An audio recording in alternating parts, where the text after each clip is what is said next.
Let me ask you something real quick. What if I told you your body isn't yours? It's on loan. And one day you got to give it back. Most people aren't thinking like that. Most people aren't thinking about their health until it's too late. But today's guest, he's been in the trenches, faith, community, healthcare, and he's helping people catch things before it becomes life and death. Reverend Leroy Miles is out here trying to turn churches into full-blown healthcare centers, bringing in doctor screenings, nephrologists, everything so people don't have to fall through the cracks. And what hit me the hardest is this conversation. It's not just about health literacy. It's about access. It's about trust. And it's about having someone in your corner who actually understands what you're going through. So if you've been wondering, what do I do next? How do I take control of my health? Why does it feel like the system isn't built for me? This episode right here, this one, you need to hear. Today, we've got Reverend Leroy Miles joining us. And this is someone who's not just talking about impact, but he's out here living it every single day. He serves as associate pastor for pastoral care and counseling at Enon Tabernacle Baptist Church in Philadelphia, where he's built out ministries focused on things that don't get talked about enough: mental health, HIV, AIDS, addiction, kidney disease, and most recently launching a doula program to help address Black maternal health disparities.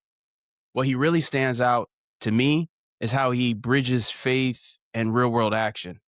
He's on the board of NephCure, supporting rare kidney disease awareness and research, which obviously hits home for what we do here. And he's also a consultant, helping organizations actually connect with their communities in a meaningful way. On top of that, he's a certified anger management educator, a graduate of the FBI Citizens Academy. And just when you think that's enough, Reverend Leroy Miles is an endurance athlete, a cyclist, and a martial art black belt. So yeah, this is someone who understands discipline, service, and showing up for people in every angle. Reverend Miles, thank you so much for joining us today. Welcome to the FilterLIFE Podcast, man. This is a unique experience for me, man. You're a mentor to me, and you're a mentor to so many other in our community. I'm just so happy that you stopped by our show so we can talk a little bit today. How are you doing? I'm doing well and looking forward to a conversation, man. Always up for engagement. How about that? I love it. I love it. Absolutely. I love it. I read your famous quote. There's something unique in that quote that touched me. You say your body is a temple on loan. What does that mean in your daily life? How does somebody apply that to the everyday? The Bible talks about our reasonable service, which is to care for our bodies, which does house the precious Holy Spirit. So it's not us. It's not ours. It is on loan, and it is our responsibility to care for it, just like anything else. You know, when you buy a car, you treat it one way, but when you get a car on lease, you treat it differently. You think about how you use that car simply because you know you're going to it back in at some point, and you want as much value from that as possible. So that's kind of how we should view our bodies, is that it's on loan. It does house the precious spirit. The Lord gave it to us. And I do believe health, as we hear those cliches, health is wealth. And it is true. It is true. I feel like I'm one of the richest men on the planet, man. As a 60-year-old Black man, and I'm moving well. So I'm excited about life, man. Super excited. Man, I love that. I love that. Yeah, absolutely, man. Where does this mindset come from, Reverend Miles? Where does this grit and grind come from for you? Man, well, I don't know if you may not have ever heard of this place. It's called Aliquippa. It's in Pennsylvania. Okay. Aliquippa, Pennsylvania is it was a steel town. Now it's just a small town. But from Aliquippa, and again, it was steel. So all of these guys moved from all over the country. I should say that, I shouldn't say over the country, from the South that came up, that great migration. They came up from the South, so from South Carolina, North Carolina, and made their way into Pennsylvania. And it's just outside of Pittsburgh. So my uncles, my father, my brother, my sisters, I'm the only person who never worked in the steel mill. But when you see those stories about steel mills and the grit that comes from those steel workers and coal workers, as a Yep. matter of fact, Tom Yep. Cruise's first movie was All the Right Moves. That was based on my town. Now they switched it to coal because it made it a little more exciting, I guess. I don't know, but it really was based on him growing up in this coal town, this steel town. But one of the things that we're noted for is we have the largest number of high school athletes in the NFL Hall of Fame of any other high school in the country. So Ty Law, this Mike Ditka, uh, are all from this little small place called Aliquippa. So we scrappy, bro. We fight. We're small, but we're mighty. But it does give a Yeah. mindset when you run into folks from around who are from Aliquippa. We all kind of think the same. We got something to prove. Okay. Okay. Yeah. Yeah. Something that's where you're from and that's where you grew up, but that's embedded in you. As your life starts turning into a community leader, how are you finding yourself filtering out some of these distractions so that way you can stay focused on what's right in front of you at that point? Well, I'll stick with kind of the initial piece. So I am from that place, but when I was 16 years old, my brother died in a car accident, a single car accident. He Mm. was drinking. This is before seatbelt laws, that kind of thing. He had just gotten a new Camaro with the T-top. And unfortunately, on his birthday death date, single car accident. A couple of years later, my father dies of cancer. My senior year in high school, my father gets diagnosed with cancer, dies my freshman year in college. When I left that Wow. summer to go away, yeah, I'm coming back home, back and forth. Mm. So it sobered me up, man. It did. I mean, I still wild out. I still did everything in my 20s, if you will. I got married relatively young. I'm married 32 years. But it's just been, Congratulations. and thank you, bro. Yeah, to one woman. I've been married 19 years, man. I've been married 19 years. I got a lot more to go, but I can understand, man. I definitely understand, man. We grow together, we change. But what it boils down to for me really is that, being serious, understanding the responsibility that I have. I'm still a relatively young man, but I am the elder in my immediate family, if you will. I'm the last man with the name Miles. So there's a legacy thing there. So for me, yeah, I realize, man, the Calvary's not coming. And so I got to do what I got to do to make sure that me and mine are good. So when you talk about removing distractions, I do prioritize my life. I prioritize things often just to make sure that I'm in the right space and doing the right things. And for me, always looking for confirmation. I do believe my faith tells me that the Lord will confirm the direction, it will confirm, and the Holy Spirit will give guidance. So not to get spooky or anything like that, bro, but that is what I believe wholeheartedly. And it enables me to move in ways that I'm clear are way above my pay grade, man. Way above my pay grade. So Wow. Okay. I love that, man. Now, what gets you into the healthcare space? What gets Reverend Miles into this whole healthcare space? that Was it that's watching the cancer? that was a piece of it. I just felt, I mean, that was early on in life, and then here in the last 10 years, man, what really drilled it down for me is both my mother, my sister, my brother-in-law, all passed within a few years of each other, What? in the last 12 years. And so, yeah, I'm not a health expert. Didn't go. I don't have a master's in public health. A lot of this it was ministry, working in these spaces, just doing smaller things at the church and here in the community. But once I realized my responsibility, I have a lived experience. So I do believe here again, there's some purpose in my pain. I had to find a healthy Yeah. place to put. So that pain is real, but it also motivates me to 100%. care for others. 100%. And what I hate, and I use that word because it is a strong word, but I hate when I hear somebody come to me and talk to me about something that if it were detected early, a different outcome would be in play, or just treat it rightly with the right medical approach and a treatment plan approach. How things could be different. So there's so many of us we just don't know. Health literacy is a real thing. So there's a lot of us just don't know. We don't know. We don't understand. And we get frustrated and we get burnt. So we just give up and we don't advocate for ourselves. So somebody got to stay in that fight. Absolutely. Look, we're in it. I'm knee deep in this thing. And what I found is that, you said health literacy, right? Because it is. A lot of people that I talked, they just didn't know. But Yeah. after the health literacy, right? So if we can help people and educate them and get them to understand, that's only half the battle because you got health access and equitable access to the healthcare itself, right? So if I'm like getting educated and I'm a black male and maybe I got some kidney disease and I get educated and I find out that this could be genetic and man, and then the wall comes up and it stops and it's like, man, I have no access. Like people are talking to me about genetic testing. I go to my doctor and they're like, we don't have that, and how do you get tested for that? We don't know. So like access is another big component of literacy, I think, because they go hand in hand. If you can understand the information, you have to be able to either access the information and learn how to act on the information. No, it makes a lot of sense. And that's why, you're hearing about and we're talking about our upcoming men's event, our annual Men's Know Your Numbers. This is year Tell 18. me about it. Yeah, this is not Tell new. the world about it, man. Love this event. Tell the world about it. To this. We are true to this. The only year we missed was COVID. And we shut down when the Mm, world shut down on Friday, I think it was. It was that Saturday that we were scheduled to have our men's event. We had to shut it down with COVID. But it is that we convert this entire building into a health center.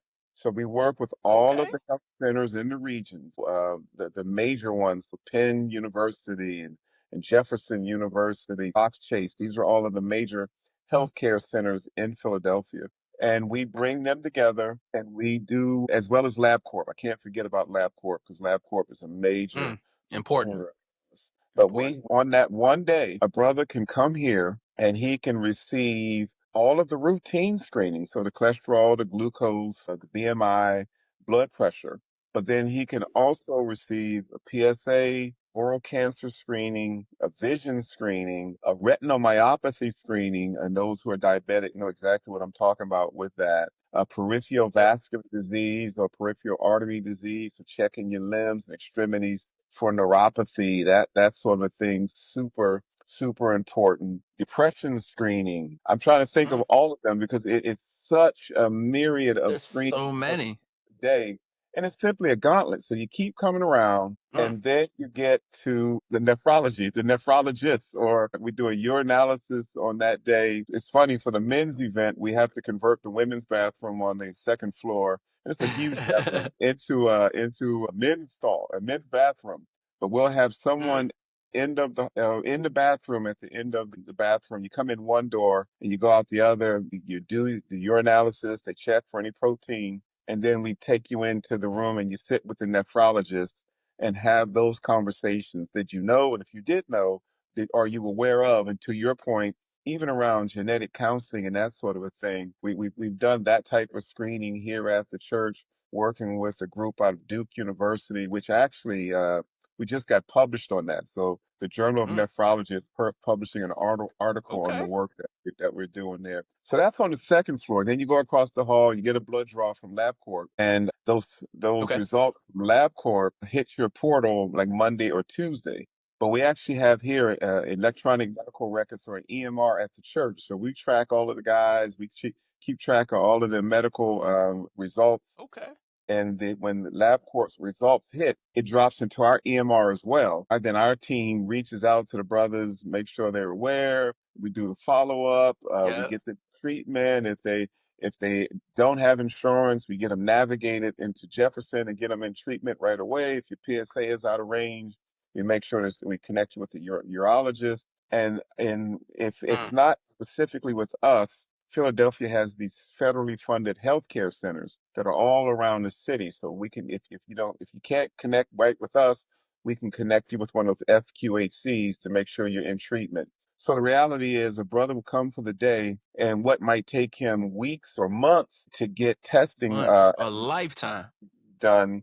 And it takes about an hour or two. Now there's panel discussions going on, a lot of information. And then I got to mention, bro, the man caves. The real draw is the man cave. In the man Yeah. cave, pool tables, we drop the screen. We have basketball on or football. The other year when the Okay. Eagles won the Super Bowl, we replayed the game and dudes was watching like they were Yep. seeing it the first time. That was hilarious. Pinochle That's We have a cool. barber shop. We work with a school, a barber school. Says 15 barbers cutting, 15 barbers cutting. All of this What? is free. There's no cost for anything that I'm talking about. It's just the day where we come together as brothers and we hang out, we kick it, but we also come away with knowing our numbers. And when you talk about access, having all of the providers here, they actually, some of them set up a VPN or virtual private network, and we're scheduling appointments real time here at the church Mm. for them to go to those facilities. So when you talk about access and education, that's what we've been doing. And it is 18, this is our 18th year that we've been doing this. So it's a lot. I love Yeah. it, man. Look, the planning alone, I can tell you, man, probably adds so much 500 weight on plus your brothers. Yeah. shoulders. Oh, it's a lot, but it's a labor of love. And when we Yeah. talk, even with meds, right? So there's here in Philly, there's a Black pharmacist group. They're with us as well. So we encourage folks to bring all of their medications in a brown bag, and they can sit with a Mm. pharmacist and have that conversation as well. Look at the drugs, look at the cost, of course, see if there's any conflicts with the drugs, the side effects, just making sure you're good. So we have these PharmDs who give their time as well. So it's just a wonderful day. Man. That's look. No, I can't wait till we have one of these in every city. I can't wait till we have one of these in every city in America, man. we're working on it. It's getting there for sure. We're getting there. Yeah, Yes. absolutely. Now, you had mentioned something to me that I didn't know about you, that you hold a black belt in martial arts. Yeah. Yeah. Okay. So Now, yeah. tell me a little bit about how when did that start? Is that something that you did as a kid? Is that something you picked up in the later years? Like, where did that come from? In my later years, early teens, I've always, been an athlete. That's real. And then as you get older, I train in it's an art. Believe it or not, it's a Christian art called Neftali. Neftali is a Okay. Christian art. When you look at the 12 tribes of Israel, one of the 12 tribes of Israel, they were called Naphtali. They were the tribe of Naphtali. They were warriors. When you look at church history, and I actually was really turned on to this when I was in seminary, man. Men in seminary, we're talking about church history. We're talking about the Roman Empire and talking about the Christian faith. But there was these group of guys who were non-Roman citizens who were fighting in the Colosseums. They were gladiators Yeah. and they got to fight and they were dope. And when you trace the history, they were from the tribe of Naphtali. So that's it Huh. was when with me, I'm always trying to connect things to my faith. So I am a pacifist for sure. I'm not an aggressive person in that I'm going to start a fight or I'm looking for a fight. I'm that guy, bro. I'm the sheep. I have the sheepdog mentality. I'm a I hear you. Second Amendment guy. I got a nice set of stuff that I like, and I don't mind going to Huh? range. I want to be responsible with all Yep. that, but I do enjoy the combat art. And I enjoy doing Yeah. extreme things, whether it's so actually I'm a third degree black belt, but whether it's that or riding my bike, I do 100-mile bike rides or century miles bike rides around the country, Ooh. marathons, sprints. So I actually do everything from part of a master's track and field club. And so we do sprints, 100, 200, 400, long jump, triple jump.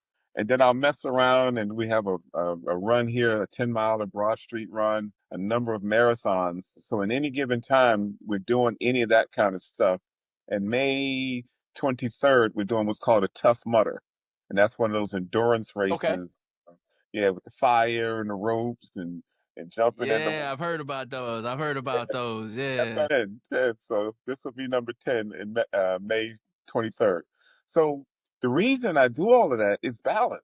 Think about it. Hmm. Think about it. If my world is crazy and everything that you talked about before, being responsible on all these different boards and fighting in these spaces for advocacy and health, for me, it's got to be equal and opposite to balance it out. So the level of intensity that I bring as it relates to the work and the ministry, I would say, I have to do kind of the same thing on the other side. Next week, I'll be in Roanoke, Virginia, man. We're doing a mountain summit with my Major Taylor cycling team, and we'll be climbing up mountain for for a week and just doing elevation, just climbing up hills like Sisyphus. Like, why did Sisyphus push the rock up the hill? Nobody knows, but that was his job, was just to push the rock up the hill. I get my tail up a mountain for several days in a Look, row. man, I hear you. I hear you, man. Now, look, I dabbled in martial arts throughout my life, man. Yeah, Before high school as a kid, and a little bit in high school, then a little bit in the military, and those kind of things. And I find the discipline, right, of absolutely. knowing it, just knowing that it gives you that comfort, I guess. You know that you can Sure. kind of you can handle yourself in a scary situation. Absolutely. Discipline, though, to be able to turn those things, like you said, from advocacy, as hard as you go to advocacy, to turn around and go just as hard on a bicycle or in a Yeah. sparring ring or, in martial arts, man. How do you keep it all together? How do you organize it all together, man? Like, you know what I mean? It sounds crazy. I sound chaotic, but I schedule everything. So just as much as I train, I mean, I schedule all these different meetings. We knew we were meeting today. It's on my calendar. And also this morning, so earlier this morning, I was going to clean off my deck. So I knew this morning, last night, or a couple of days ago, I knew what the day was going to look like. And part of it meant get my tail up, get those honeydew Mm. things out of the way so that my wife ain't looking at me cross-eyed. I'm gone, and she ain't impressed with none of this. That's for sure. She like, no, you didn't clean the deck off, bro. That's all I asked you to do. You had one job. She don't care about anything else. It's the stuff. No, But no, the yeah, way one job, get it done. exactly, and if you want to be impressed, yeah, clean the deck. But it is that I schedule all of it, and there's a piece that I learned some years ago around boundaries. It was really boundaries for clergy. And one of the things that when I say I put everything on the calendar, I schedule it. And some things there's blocks of time that are for Mr. Freeman. The appointment is with Mr. Freeman. Mr. Freeman, Mr. Freeman, like Man. Mr. Freeman is an important client. He needs my attention, and I block away or block off time to do some of this stuff, this crazy stuff. 'Cause I'm not going to show up in Roanoke out of shape. So I want to be in the best shape possible. I have to train for that. That means getting up early, staying disciplined, like you said. In some cases, it certainly means going to bed at a decent time because at this age, sleep is super important. Sleep hygiene is important. But I do Mm-hmm. schedule all Mm-hmm. of it. As long as it's on my calendar and I can navigate in that respect, I'm good. I'm good. It's about keeping all the balls in the air at the same time. It's not even juggling at this Yeah. point. Yeah. Now, look, I know my disease, Yes. and kidney disease affects the Black and brown communities more than any other community out there. And there's a number of reasons of why it does that, but what I find is that after I give a talk or I've had conversation about health awareness or advocacy, or the questions that I get is, what do I do now? How do I, what do I, where do I, you see what I'm saying? Yeah. And part of the chaotics, right, that go along in our life, like you were just explaining, you schedule it. So that way you can see it a couple months out and you can prepare yourself for what's coming. And I talk about that in people who, are sick, man, and we're dealing with kidney disease. It's schedule your next hurdle to overcome. Whatever that hurdle is, man, schedule it. Put it on a calendar and work towards that, because listen, we all need a short-term goal to fight for, man. When you feel like crap, your body feel like crap, your mental feel like crap, something's got to pull you out of this, right? And I think the discipline from martial arts and the cycling, the mountain climb, and all the other things that are opposite but yet, what'd you say? You said opposite but yet the same Yeah. Equal. extremeness, Yeah. Equal and equal opposite. and Yeah. opposite. So you have that going on, right? You have to apply the same amount of energy that you apply to, let's say, your activities, that you do your healthcare or your advocacy or your work or whatever that is. But scheduling that time for Freeman, Freeman, man, I'm gonna have to contact Freeman, man. I gotta get him on my schedule, man, because let me tell you something. Let me tell you something, man. That is huge. It's like just taking a little bit of time out for yourself, man. Just a little bit of that time out and away from everything. And that's sometimes to a person who's fighting a disease, it's taking yourself away from the disease for a minute. Yeah. And trying to remember what we used to do or what we used to enjoy, whether it was cycling or martial arts or, jujitsu, getting on the mat, man, and doing some mat rolling and, some of those other things, man. I love that. I love that it's a That's normalcy, necessary right? distraction. Yeah, and it's a sense of normacy. Things are so abnormal right now because of the illness and the diagnosis. We got to get back to some of those sense of normalcy, the things that made us feel human, made us feel good. Super important. A Super hundred important. percent. 100%. Now, you did talk a little bit about how you sit on some boards and you talk to some pretty important people in our healthcare environment, in our healthcare world. What are some of the barriers that you can see, right? You're not a doctor. You're not in this healthcare real profession. Looking from the outside, community leader, where are the barriers that we're running into? Yeah. I'm in it every day. I had a conversation with a biotech company, some folks from a biotech company yesterday. And it was as a result of them doing something wrong, meaning miscommunicating Mm, with relationships and misrepresenting themselves as it related to their connectedness to us.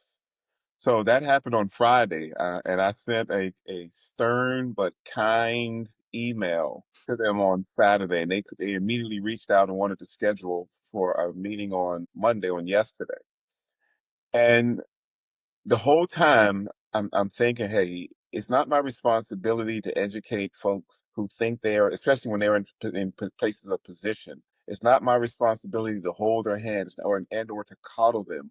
But what I do know is there's this thing called peculiar arrogance. Peculiar arrogance. There's a social scientist here, Dr. Ashante, and he talks about this often. Peculiar arrogance is they don't know, and they don't know that they don't know.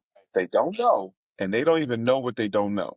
And so for us, it's our responsibility, our obligation to slide in those spaces and speak truth to power, to yeah. educate them what they don't know and help them understand. You don't have the lived experience, you don't have the context. You cannot know. I don't care what school you went to, what your pedigree is, unless you walked in this space. There's not much you can say to me about this. I don't know Yeah. everything, but I know this.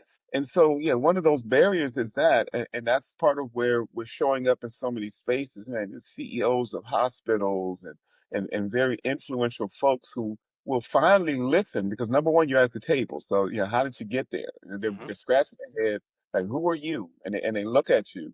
But if you're here, you must bring something to the table. So they will give you some level of deference. And here again, I'm being kind but firm, and I will share and speak truth to power. And our faith calls that Mm, being prophetic. Now, that has been an abused term in the church because cats are talking about being prophetic and prophesying over folk, and God's going to bless you with a Bentley on 22s and all that other mess. I seen it. That ain't Yep.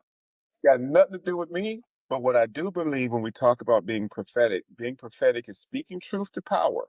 And when truth doesn't have the answer or is clueless, we offer a more excellent solution.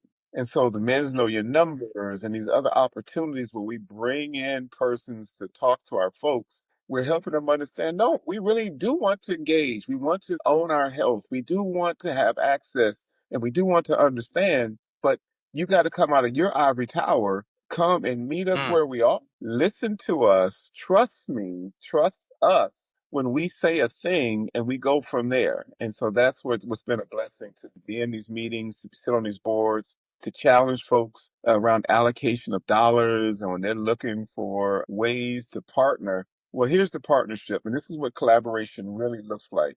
And we can really help yep. you do what you want to do. We can just help you do it better as it relates to us. Now you bring up trust, and Yeah, trust is a big word right now, man.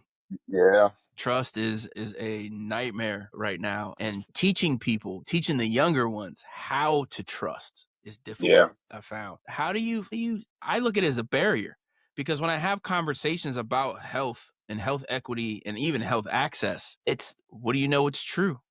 One yeah, doctor said my numbers are good, so why I need to come back? Or what is good?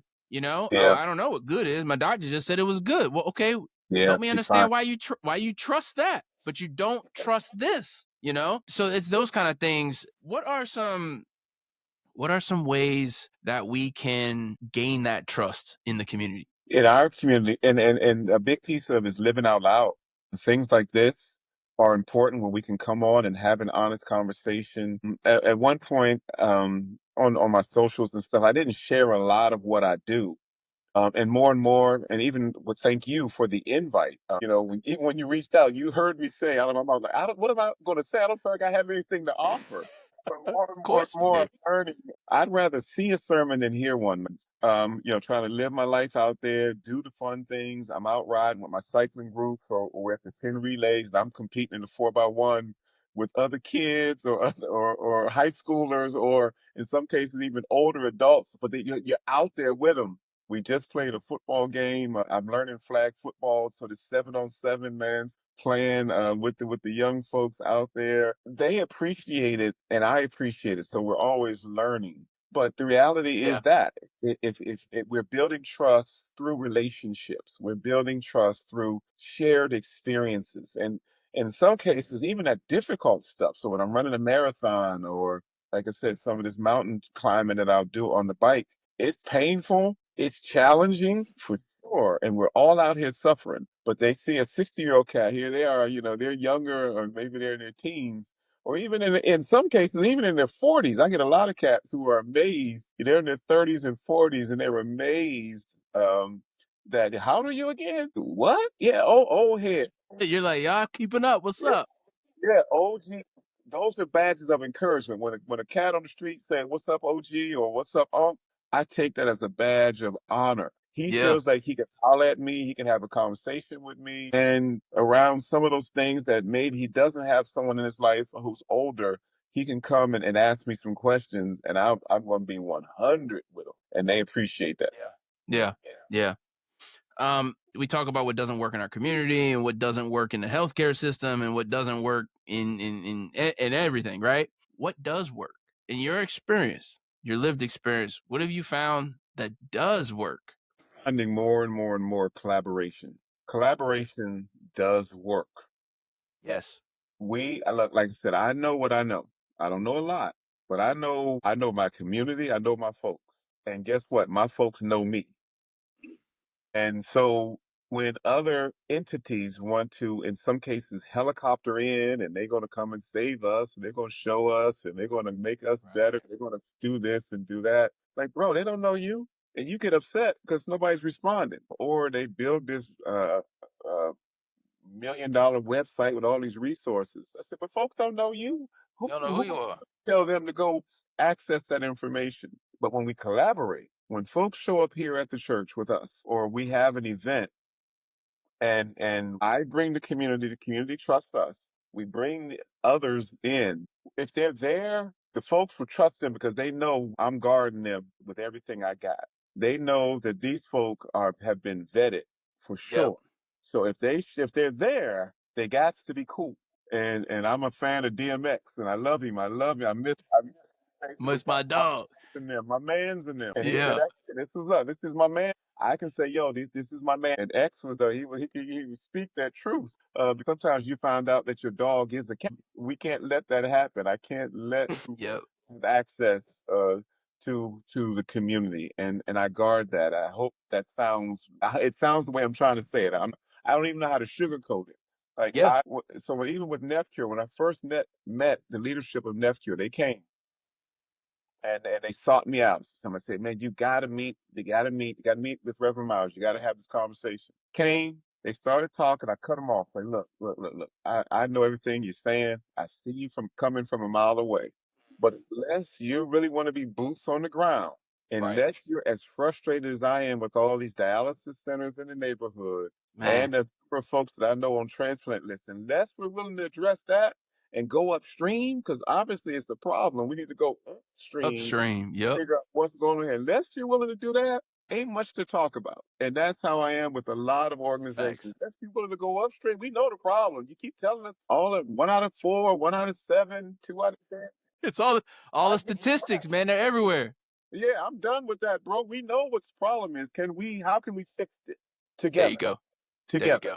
And so, yeah, education, access continues, affordability. continues to be a big piece of this. So, and for us, and helping them, when I say them, other organizations, biotech, pharma, with recruitment around clinical trials and those types of things. And again, the understanding of genetic counseling as it relates to genetic testing and those types of Yeah. things, just really helping create this ecosystem of understanding, and it works. Win And I win. understand there's a history when it comes to, genetic testing in the African American communities. There's no trust there. There wasn't trust there. I mean, it was terrible. So they got to build that trust. You got to do the boots on the ground. You know what I mean? That's where we started. EKF started on the ground. Absolutely.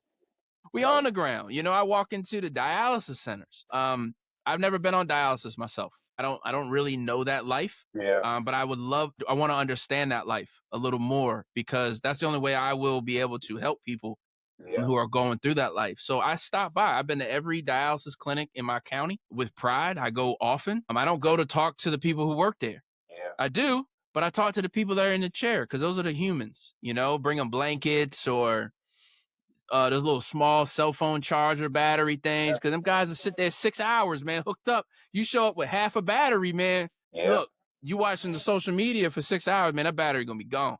So these little things that people don't really take into consideration that are huge, major aspects of the people's lives. So I like to try and bring light to that. I sit in there, talk to those people, I try and understand how it is, and then talk to the social workers about how to get them off of there.